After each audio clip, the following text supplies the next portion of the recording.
వెంబడించిరి.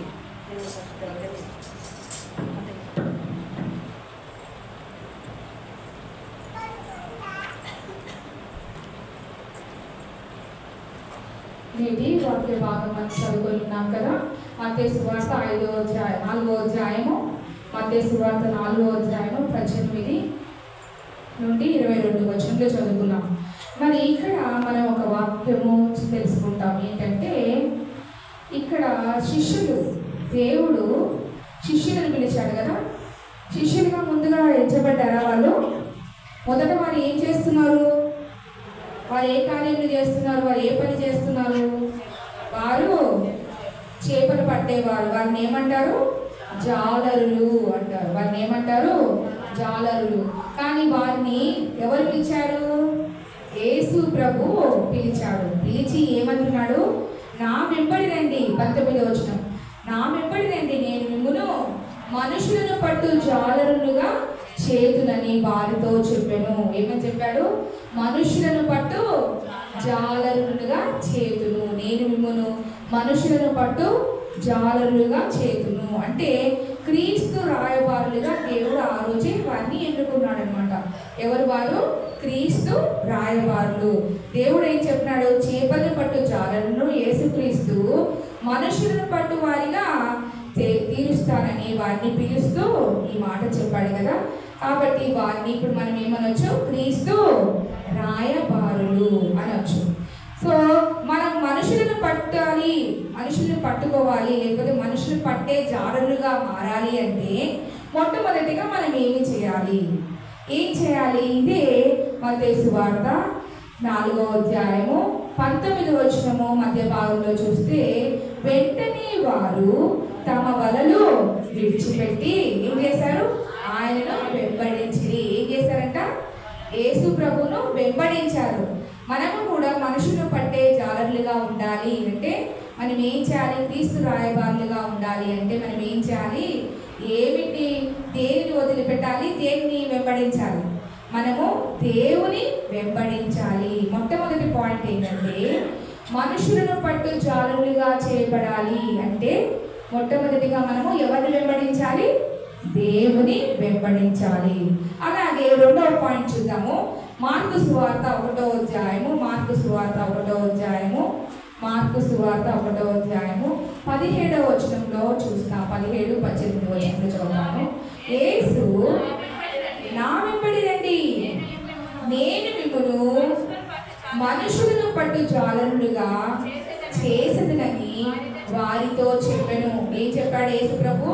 మనుషులను పట్టు జాలరులుగా చెప్పాడు, చేస్తానన్నాడు. తర్వాత 18వ వచనంలో ఏమన్నాడు? వెంటనే వారు తమ వలలు విడిచి ఆయనను వెంబడించిరి. మొట్టమొదటిగా మనం దేవుని వెంబడించాలి. రెండవదిగా దేవుని కోసం విడిచిపెట్టాలి. ఏం విడిచిపెట్టారు వాళ్ళు? ఏం విడిచిపెట్టారు వాళ్ళు? వలలు విడిచిపెట్టారు. వాళ్ళ జీవనోపాధి కదా అది. వలలతోనే వాళ్ళు వాళ్ళ జీవనం గడుపుకుంటారు. ఆ వలలు వేసుకొని ఆ చేపలు పట్టుకొని ఏం చేస్తారు వాళ్ళు? అవన్నీ అమ్మి తర్వాత వాళ్ళకి వచ్చే ఆ డబ్బుతోనే వాళ్ళు జీవనం కొనసాగిస్తారు. మరి అటువంటి జీవితమును వదిలిపెట్టేశారు. వాళ్ళు ఏం చేశారు? విడిచి.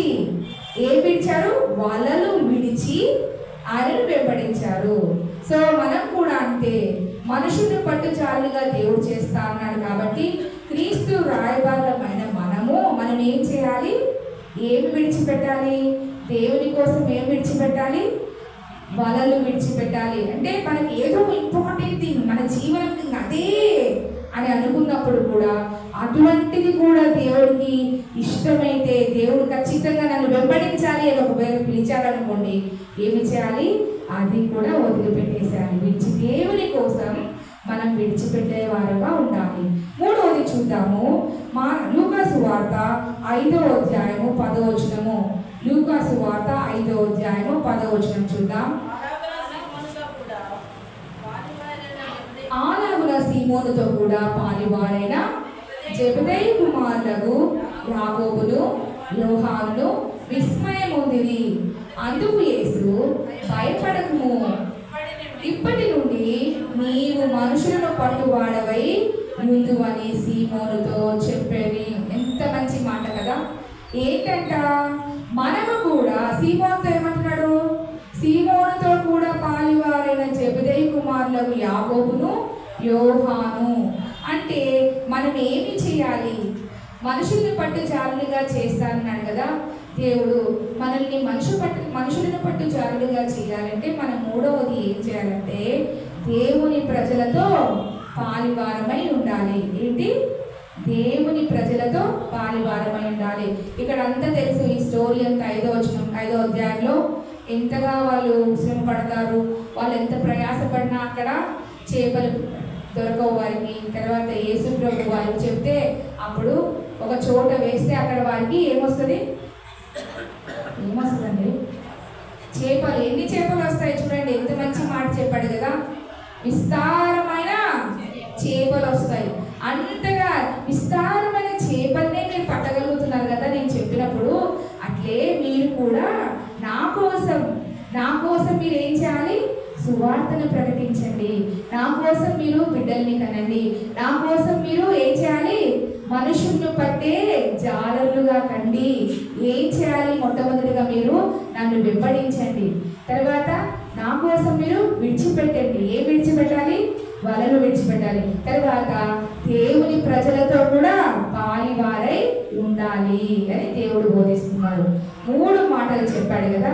మరి మనం స్త్రీలకు ఏ పాఠం ఇది, మనం స్త్రీలకు కదా, మనకి ఏ పాఠ్యం ఇక్కడ ఏం నేర్పిస్తున్నానంటే ఒకసారి మనము లూకాసు వార్త 24వ అధ్యాయంలోకి వెళ్దాం.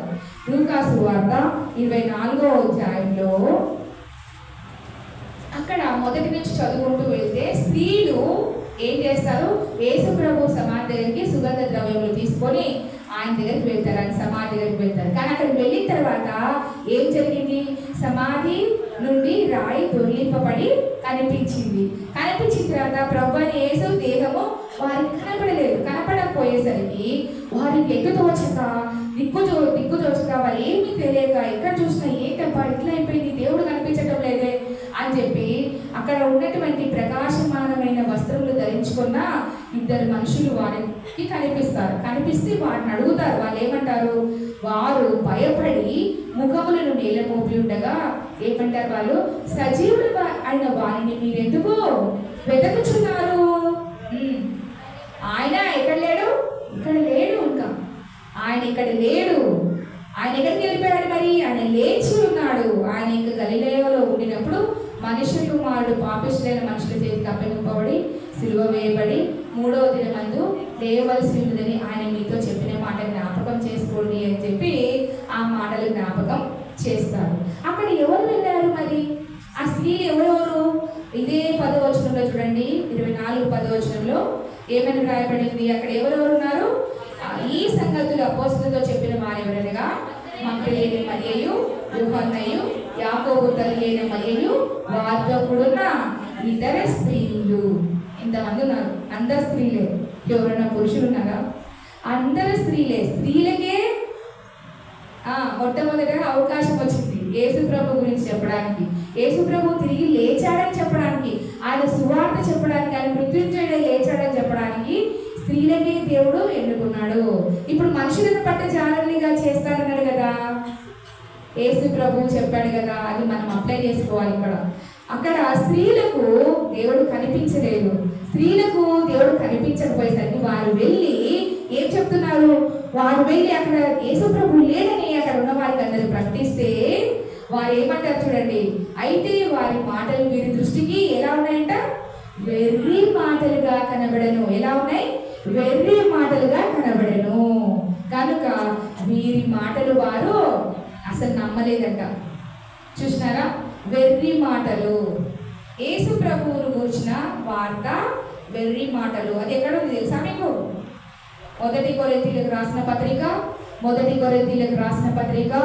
1వ అధ్యాయము అపోస్తలుడైన పౌలు కొరింథీయులకు రాసిన మొదటి పత్రిక, అపోస్తలుడైన పౌలు కొరింథీయులకు రాసిన మొదటి పత్రిక 1వ అధ్యాయము 18వ వచనంలో చూస్తే అది చదువుకుంటూ వెళ్తే తెలుస్తుంది. సిలువను గూర్చిన వార్త నశించుచున్న వారికి వెలితనము గాని రక్షింపబడుచున్న మనకు దేవుని శక్తి. మరి అలాగే 21వ వచనంలో మధ్యలో చదువుదాము. ఆ 20వ వచనము, ఈ లోక జ్ఞానమును దేవుడు వెరితనంగా చేసి ఉన్నాడు కదా. దేవుని జ్ఞానానుసారంగా లోకము తన జ్ఞానం చేత దేవుని ఎరగకుడినందున, చూడండి, సువార్త ప్రకటనయను వెర్రితనము చేత నమ్ము వారిని రక్షించుట దేవుని దయాపూర్వక సంకల్పమాయను. క్రీస్తు వార్త ఏంటిదంట? వెర్రితనంతో కూడినది. ఎవరికి? లోకస్తులకు, మనకు కాదు. లోకంలో ఉన్న వాళ్ళకి అది వెర్రితనము. కానీ మనకేంటంట? దేవుని శక్తి మనం పొందుకున్నాము. దేవుని శక్తి పొందుకున్నాము. రక్షణ ఆనందం కలిగిన మనము దేవుని శక్తి పొందుకొని ఉన్నాము.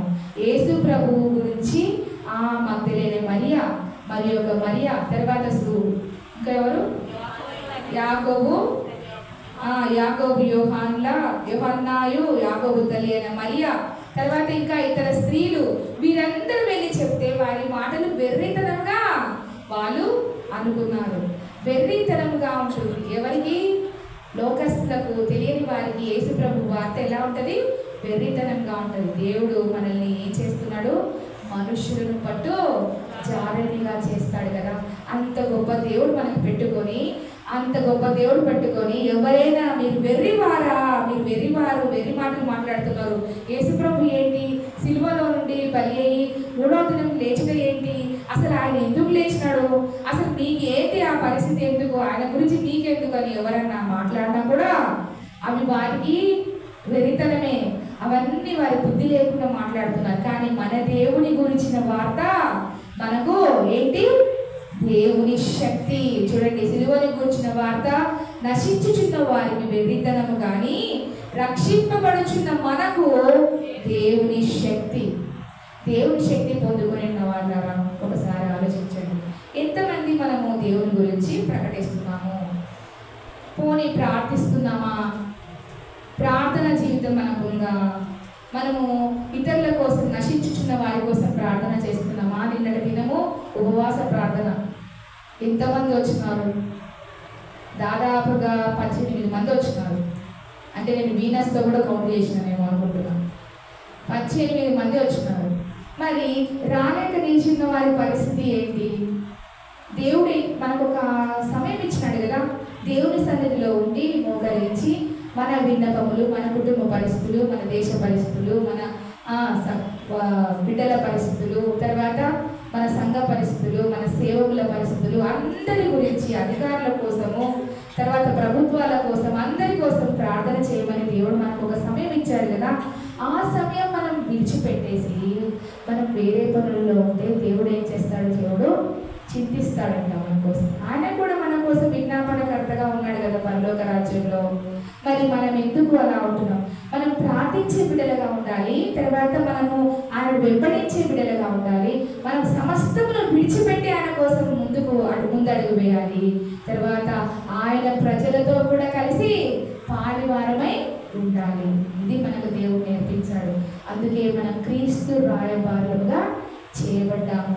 మనుషులను పట్టే జాలరులో మనం, దేవుని బిడ్డలమైన మనము, ముఖ్యంగా స్త్రీలకు దేవుడు గొప్ప అవకాశం ఇచ్చాడు. ఎంత అవకాశం అంటే స్త్రీలకు తప్ప పురుషులకు కూడా ఇచ్చాడు, కానీ స్త్రీలకు గొప్ప అవకాశం ఇచ్చాడు. మొట్టమొదటిగా స్త్రీలే, మనం ఇందాక చదువుకున్న పాఠ్య భాగంలో స్త్రీలే మొట్టమొదటిగా యేసు ప్రభు పునరుద్ధానం గురించి చెప్పారు. స్త్రీలకు దేవుడు మనకు అంత అవకాశం ఇచ్చాడు. నెక్స్ట్ మంత్ అంతా మనం ఏం చేస్తాము? మనం లెక్కీ డేస్ స్టార్ట్ అయితే యాష్ వెన్స్డే రోజు నుంచి మనము ఏం చేస్తాం? ఉదయకాల స్థుతులు దేవుడికి చెల్లిస్తాము. దేవుడి గురించిన వార్త మనం ఇతరులకు చెబుతాము, ప్రార్థన చేద్దాము. ఎంతమంది ఇంకా ఇంట్రెస్టెడ్గా ఉండి వాక్యం చెప్పాలి, బహుబలంగా దేవుడి సంఘంలో వాడబడాలి అన్న వాళ్ళు కూడా వచ్చి వాక్యం చెప్పొచ్చు. అది ఏమి అభ్యంతరకరం కారణం కాదు. దేవుడు మిమ్మల్ని వాడుకునే విధానం బట్టి 10 నిమిషాలు 20 నిమిషాలు దేవుడి సన్నిధిలో దేవుడు ఏం చెప్పినాడు? మిమ్మల్ని మనుషులు పట్టే జాలరునిగా చేస్తానన్నాడు కదా. అంత గొప్ప దేవుడు మీకు అవకాశం ఇచ్చినప్పుడు మనం ఏం చేయాలి? బాగా ప్రిపేర్ కావాలి. దేవా, నాతో మాట్లాడు, మాతో మాట్లాడు, మా సంఘస్థులతో మాట్లాడు, నన్ను నీ సాధనంగా వాడుకో అని మనం అడగాలి దేవుడికి. దేవుడు ఎనీ అబ్జెక్షన్. నేను చెప్తున్నా, మరి మా సంఘంలో ఉన్నటువంటి పెద్దల అంగీకారం ఉంటుంది. కానీ అట్ ద సేమ్ టైం మీకు రియల్గా నిజంగా ఉత్సాహం ఉంది, దేవుని వాక్యం చెప్పాలి, వెదజల్లాలి, ఇతరులకు చెప్పాలి, కొన్ని షేర్ చేసుకోవాలి, దేవుని గురించి సిలువను వార్త ఇతరులకు చెప్పాలి, అది అందరితో దేవుని ప్రజలతో పాలివారమై ఉండాలి అని ఉంటే ఖచ్చితంగా మనం ఏం చేయాలి? దేవుని వాక్యం ప్రకటించడానికి ముందడుగు వేయాలి. దేవుడు మనల్ని వాడుకుంటాడు. ఎప్పుడు ఎక్కడ వేసిన గొంగడి అక్కడే అన్నట్టు ఉండకూడదు. ఏం చేయాలి? టెక్నాలజీ ఎలా పెరుగుతూ ఉందో, రోజులు ఎలా గడిసిపోతున్నాయో, మన వయసు ఎలా పెరిగిపోతూ ఉందో అట్లే మన నాలెడ్జ్ పెరుగుతూ ఉండాలి. మనం ఇతరులను మనం ఆకట్టుకునే వాళ్ళలాగా ఉండాలి. ఇతరులను దేవుని వైపు రక్షణ పొందే వాళ్ళలాగా చేయాలి. దేవుడు అదే చెప్పినాడు కదా, రక్షింపబడుచున్న వారికి దేవుని శక్తి. మనం రక్షణ మార్గంలోకి తీసుకొని రావాలి. దేవుడి సన్నిధి ప్రతి ఒక్కరిని పట్టుకొని రావాలి. ఒక సేవకురాలు ఒక సేవకుడే కాదు, మనలో దేవుడు ఆత్మ ఉంచినాడు. ఏమాత్మ? క్రీస్తు రాయబారులం అనే పేరు పెట్టి దేవుడు మనల్ని పిలిచాడు. మీరు కూడా ఏంటి చెప్పాలి? రాజులైనా యాజక సమూహము అన్నాడా లేదా? పరిమళ వాసనగా మిమ్మల్ని ఉంచుతానన్నాడు కదా. పరిమళ వాసన అంటే ఏంటిది? సపోజ్ ఎగ్జాంపుల్, ఎంతమంది స్ప్రే కొట్టుకుంటారు, ఎంతమంది పర్ఫ్యూమ్ స్ప్రే చేస్తారో మనకు తెలియదు. నేనైతే వేసుకోను, ఎందుకంటే నాకు అసలు ఆ స్మెల్స్ సరిపోవు. ఆ పర్ఫ్యూమ్ స్ప్రే చేసుకుంటే నీకొక దానికి వాసన వస్తుందా? పక్కన కూడా వాసన వస్తుందా? ఎవ్రీబడి, నీ చుట్టూ ఎవరుంటే వారికి అందరికీ పరిమళ వాసనగా మన దేవుడు మనల్ని చేసినాడు కదా. ఆ పర్ఫ్యూమ్ స్ప్రే ఎంతమందికి ఎలా వెళ్తుందో అలాగే దేవుని వార్తను కూడా ఇతరులకు వెదజల్లాలి. మనం అలా చెప్పాలి. ఎప్పుడైతే మనం చెబుతూ ఉంటామో ఇతరులకు, నాట్ ఓన్లీ ఇంత చర్చ ఒకటే కాదు, బయట మీకు కనిపించినప్పుడు 2 మాటలు షేర్ చేసుకోవాలి. నిజమైన రక్షకుడు మనం ఎరిగి ఉన్నామంటే ఆ రక్షణ మనం ఇతరులకు చెప్పాలి. ఏదో బంధువులకు చెప్పొచ్చు, నీతో పాటు పనిచేస్తున్న కలీగ్స్కి చెప్పొచ్చు, నీ ఫ్రెండ్స్కి చెప్పొచ్చు. ఒకవేళ వినలేదంటే నెక్స్ట్ టైం ప్రేయర్ చేయాలి వాళ్ళ కోసం. No need to go and preach again. మళ్ళీ చెప్పనవసరం లేదు. పక్కన ఉండే కలీగ్స్కి చెప్పగలగాలి. ఎంతమంది చెప్తున్నాం మనము? మన దేవుని గురించిన వార్త, సిలువను గురించిన వార్త ఎంతమందికి షేర్ చేసుకుంటున్నాము? దేవుడు నిన్ను మనుషులను పట్టు జాలనిగా చేసి ఉన్నాడు కదా. మరి అటువంటి బాధ్యత దేవుడికి ఇచ్చాడు, అప్పచెప్పాడు. పరలోక రాజ్యంలో దేవుడు అడుగుతాడంట, నువ్వు ఎంత భక్తితో ఉన్నావు, ఎంత దేవునికి ఇచ్చావో కాదు ఇంపార్టెంట్, దేవుడికి దగ్గరికి ఎన్ని ఆత్మలు తీసుకొని వచ్చావో అని అడుగుతాడంట. దేవుడు ఖచ్చితంగా అడుగుతాడు, ఒక్కొక్కరిని అడుగుతాడు. ఏమని? నువ్వు ఎంతమందిని నా వైపు నడిపించావు అని అడుగుతాడంట. సో మనం ఏం చేయాలి? రక్షణ పొందిన మనము ఆ రక్షణ ఆనందంలో దేవుని పట్ల కృతజ్ఞత కలిగి మనం ఇతరులకు ఏం చేయాలి? సువార్తను ప్రకటించాలి. అందుకే దేవుడు మనల్ని పిలిచాడు. సిలువను గూర్చిన వార్త ఎవరికి వెళుతున్నాము? ఎవరికి వెళుతున్నాము? నశించుచున్న వారికి వెళుతున్నాము, రక్షింపబడుచున్న వారికి దేవుని శక్తి. అటువంటి శక్తి గలవారు మనం కాబట్టి మనం ఏం చేయాలి? ఇప్పటి నుండి ఇక్కడ కొంతమంది కనిపిస్తున్నారు, నెక్స్ట్ వీక్లో ఎంతమంది కనపడాలి? ఫుల్ కనపడాలి. పక్కన మనతో ఉండే వాళ్ళు, మన ఫ్రెండ్స్ కానీ, మన బంధువులు కానీ, మన తోబుట్టువులు కానీ, ఇంకా మన ఇంట్లో తల్లిదండ్రులు, తల్లి కానీ, స్త్రీల మీటింగ్ కానీ, లేడీస్ కదా, తల్లులు కానీ, అమ్మమ్మలు కానీ, నానమ్మలు కానీ ఎవరున్నా కూడా మెల్లగా తీసుకొని రావాలి, రాపట్టాలి. మనం ఒక్కరమే దేవుని సన్నిధిలో ఉంటే, మనం ఒక్కరమే వింటే దేవుడు సంతోషిస్తాడా? మన ఇంటి వారందరూ ఆనందించాలి. మన ఇంట్లో ఉండి ఖాళీగా ఉన్నారేమో, ఒకవేళ ఏదైనా పని ఉంటే మనకు అవసరం లేదు. పని ఉన్నప్పుడు మనం ఏమేమి వాళ్ళని ఫోర్స్ చేసి తీసుకురాని అవసరం లేదు. This is the time where God wanted you to bring everyone. ఎవరంటే నీ వారు.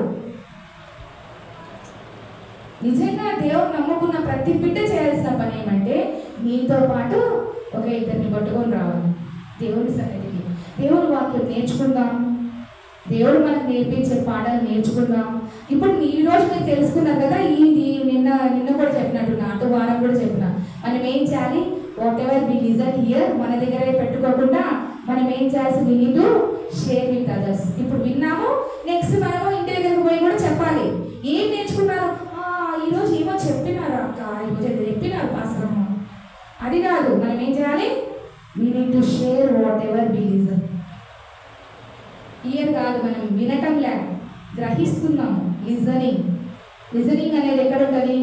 హృదయంలోకి చొచ్చుకోబోతుంది కదా. ఇయర్ అనేది ఇట్లా వింటామో ఇట్లా వదిలేస్తాము.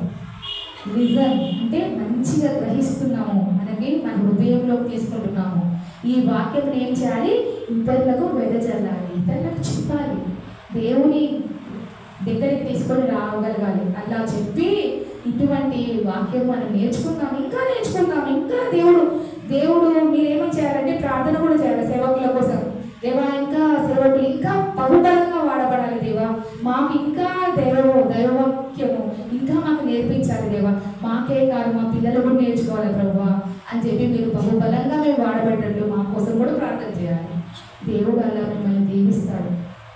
మీరు మనుషులను పట్టు జాగ్రత్తగా చేస్తాన్న దేవుడు మిమ్మల్ని క్రీస్తు రాయబారులుగా చేసిన దేవుడు. ప్రియనేస్తమో ఒక్కసారి ఆలోచించండి. మీ పరిస్థితి ఏదున్నా దేవుడు ఏం చేస్తాడంటే ఖచ్చితంగా మీ పరిస్థితిని తీసివేసి దానికి ఒక పరిష్కారం ఇస్తాడు. ప్రతి దానికి ప్రతి సమస్యకు ఒక పరిష్కారం ఉంటూనే ఉంటుంది. కాబట్టి దేవుడు ఏం చేస్తున్నాడంటే ఈ భూమిపై చేయగలిగినది అత్యంత ఘనకార్యం ఏంటంటే మనం ఏం చేయాలి? సువార్తను వలవేసి ఏం చేయాలంట? మనుషులను పాపం నుండి మళ్ళించి క్రీస్తు చెంతకు శాశ్వత రక్షణకు తీసుకురావడమే నీ చిత్తం. అది దేవుని చిత్తం కూడా. దేవుడు మిమ్మల్ని అలా వాడుకోవాలి. ఇది నీ యొక్క స్వభావంలో నుండి రాదు, మనిషి స్వభావం నుంచి రాదు. దేవుడే నీ నుండి జరిపిస్తాడు. నీ యొక్క స్వశక్తి నుండి ఎవరిని సాధించలేవు. నీవు క్రీస్తును అనుసరిస్తూ ఉంటే, క్రీస్తును నువ్వు నీ వెంబడి పెట్టుకొని దేవుణ్ణి ఎప్పుడైతే వెంబడిస్తావో, దేవుని కోసం ఎలాగైతే విడిచిపెట్టి దేవుని వైపు తిరుగుతావో, దేవుని ప్రజలతో పాటు పాలివారమై ఉంటావో, అప్పుడు ఆయన నిన్ను ఎలా చేస్తాడు? మనుషులను పట్టు జాలరులుగా చేస్తాడు. దేవుడు నిన్ను నీడే నిన్ను వాడుకుంటున్నాక దేవుడు నిన్ను ఖచ్చితంగా ఇలా వాడుకొని అనేకుల కోసము, అనేకుల రక్షణార్థమే ఆయన మార్గాన్ని అనుసరించి ఆయన ఉపదేశాలకు విధేయతతో వినయముతో ఆయనను మీరు ప్రతి ఒక్కరూ ఆయనను ఆరాధించడానికి, ఆయన కృతజ్ఞత చెల్లించడానికి, ఆయనకు విశ్వాసం ఉంచడానికి ఈ సువార్తను ఇతరులకు ప్రకటిస్తూ మనుషులను పట్టు జాలరులుగా దేవుడు మిమ్మల్ని ఎన్నుకున్నాడు. కాబట్టి నేటి దినం నుండి మీరు చేయవలసిందంటే ఏంటి? నెక్స్ట్ వీక్ నుండి ఏం చేయాలి? ఒక్కొక్కరు ఇద్దరిని పట్టుకొని రావాలి. ఒక రైట్ హ్యాండ్ ఒక లెఫ్ట్ హ్యాండ్ ఇద్దరు పట్టుకొని రావాలి. 2 hands ఉన్నాయి కాబట్టి 2 members పట్టుకొని రావాలి. You need to do that. ఇదంతా నిండిపోవాలి. రారు ఈ సమయము వంటలు వండుకుంటారు, నైట్కి డిన్నర్ చేసుకుంటారు. 1 గంట దేవుని సన్నిధిలో ఉంటే దేవుడు నీ పని 10 నిమిషాల్లో ముగించి దగ్గర చేస్తాడు. నేను అట్లే చేస్తాను. 10 నిమిషాలు నేను వంటగదిలో ఉండేది, గంటల సేపు ఉండదు. మేము ఇద్దరమే కదా, కొంచెమే కదా మీరు చేసుకునేదాన్ని వచ్చింది. 4 రకాలు చేయమంటారు మా సారు. కానీ ఎంతసేపు టక్కటక్కటక్కటక్కటగా నేను అసలు కూర్చోను, నిలబడుకొనే చేసుకుంటా పనులన్నీ. ఏ రోజు కూర్చొని పని చేయను. అక్కడ కత్తిపీట ఉండదు, చాకులు ఒకటే ఉంటాయి, నైఫ్స్, చాపింగ్ బోర్డు ఉంటుంది. టకటకటకటక అన్ని పనులు చేసుకుంటాను. కూర్చొని పని చేసుకునే వాళ్ళు కూడా చాలా హుషారు ఉంటారు కొంతమంది. సో నేను ఏమంటున్నానంటే అది మనం పోస్టింగ్ కాదు, కాకపోతే ఏం చెప్తున్నానంటే చాలా త్వరగా ఆ పనులు ముగించుకోవాలి. దేవుని సన్నిధికి ఎక్కువ ప్రాముఖ్యత ఇవ్వాలి, దేవుని సన్నిధిలో ఉండడానికి ప్రాముఖ్యత ఇవ్వాలి. అప్పుడు దేవుడు మనల్ని, మన కుటుంబాలను, ప్రతి ఒక్కరిని దీవించి ఆశీర్వదిస్తాడు. మిమ్మల్ని మనుషులు పట్టు జాగ్రత్తగా చేయబోతున్నాడు. దేవుడు ఈ వాక్యం మన వినికిడిలో దీవించి ఆశీర్వదించుగాక. వాక్య ఫలింపు కొరకు మన మధ్యలో ఉన్నటువంటి ఎస్తేర్ అక్క వచ్చి ప్రార్థన చేస్తారు.